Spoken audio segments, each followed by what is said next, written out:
vihāya vairiṇaṃ kāmam artham ca cānarthasaṃkulam dharmamapyetayorhetuṃ sarvatrānādaraṃ kuru.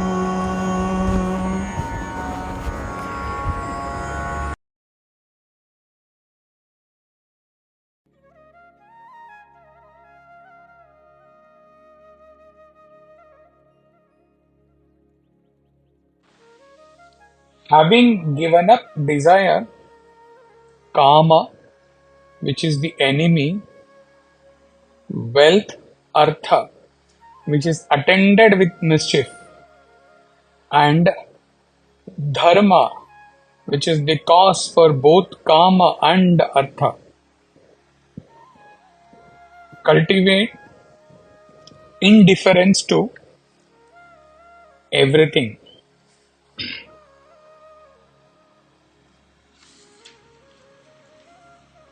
This is a chapter on dispassion, and Chinmaya writes in the introduction of this chapter,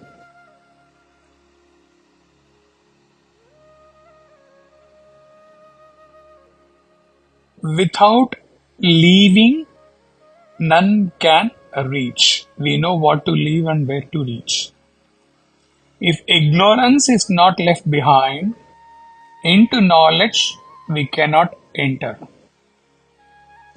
Without renunciation of the false, we cannot attain the real. Therefore, in Vedanta, from the Vedic texts onward, we find the teachers emphasizing the need for the spirit of renunciation, vairagya. It is the desires and passions that propel a mind towards the world around it and make that mind a slave to its own environments. Therefore, the principle of renunciation is indicated by a significant term, vairagya, literally meaning dispassion, where our attachments to body, mind and intellect have ended through vairagya. There we are in the self. The previous chapter discussed an emotional attitude of indifference to fields of experiences of our limited ego. There the emphasis was upon the world of objects.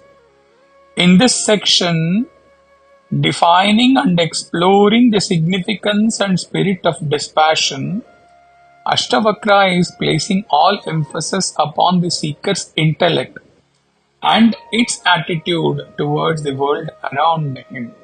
Unquote. We have gone through this many times before, that kama should only be for moksha and artha should be performed only in accordance with dharma.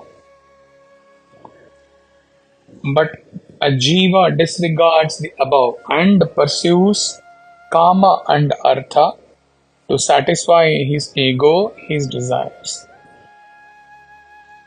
Kama, Ashtavakra says, a big enemy, because kama blinds a man and pushes him to undertake activities which do not align with dharma and moksha at all.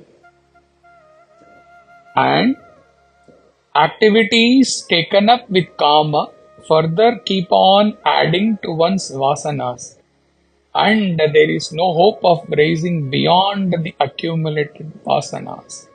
Vasanas eva samsara, we learnt in the previous chapter. Kama is an enemy because desire in any form produces sinful consequences and binds the beings to samsara. Wealth is a source of misfortune and suffering because It may lead to pride, egoism, envy, greed, and other evils. Coming to artha, Acharya says, efforts taken to add wealth and prosperity without following dharma and being blind to moksha is artha, undertaken with mischief. Man plays mischievously with others, even his own kith and kin, to accumulate artha. How Ashtavakra could link artha with mischief is something so mysterious, because as a liberated soul from his birth, he could have had no thought or idea to play mischief with anyone to accumulate artha in his own life. Still, he links this artha with mischief, which is most appropriate in case of a common normal jiva. One has to ideally give up artha and kama first. Kama first and artha next, and then go beyond the dharma, focusing only on moksha.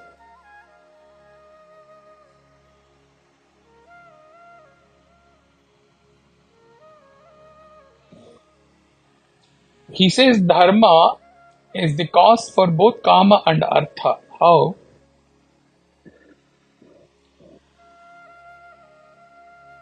Dharma is the reason for kama and artha, because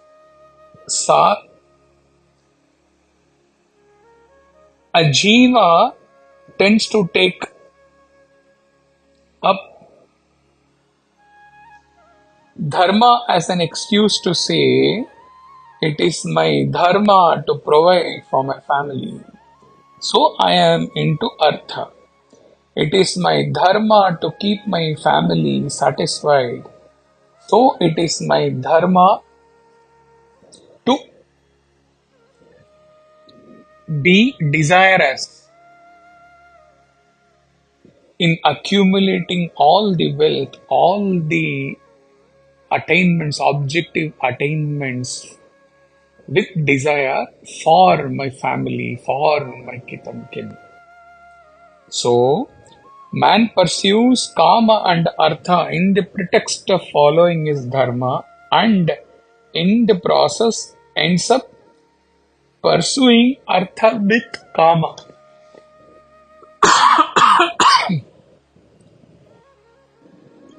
We can see live examples of such beings in and around us in the society.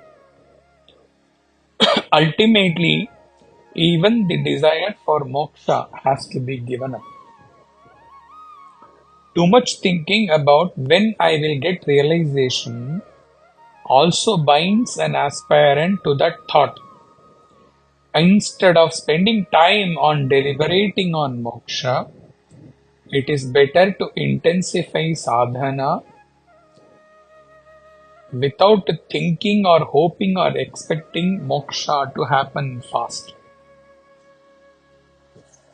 So, stage by stage, as one advances in spirituality and in the four ashramas, artha and kama should be given up.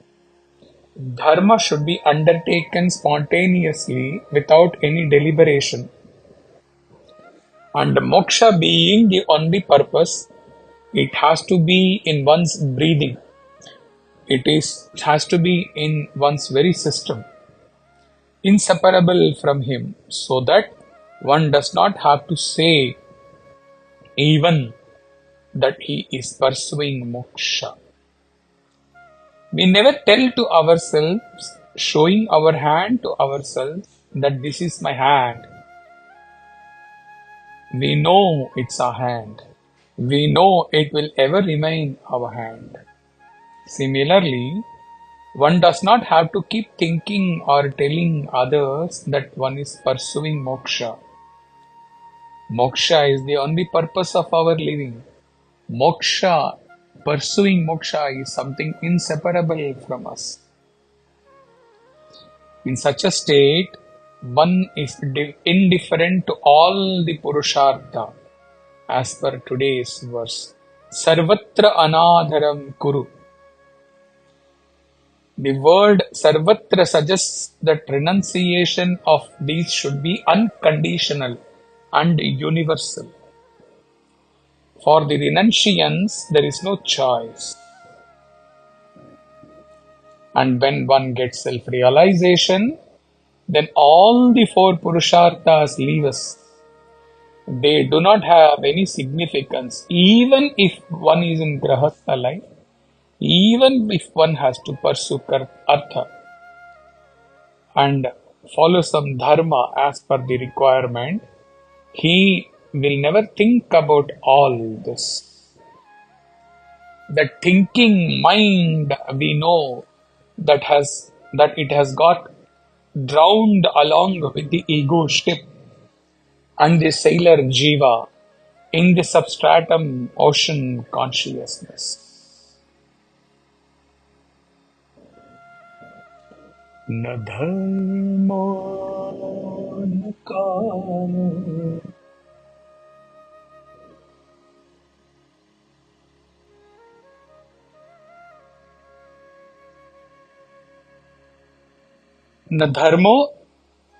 na dharma na cha artha na kāmo na moksha. We learnt in Nirvana Shataka. He now exists indifferent to even indifference. Rare is such a seer, and one must seek his feet and be at his feet if one ever gets to know such a seer. Wherever he may be, in whatever conditions he is.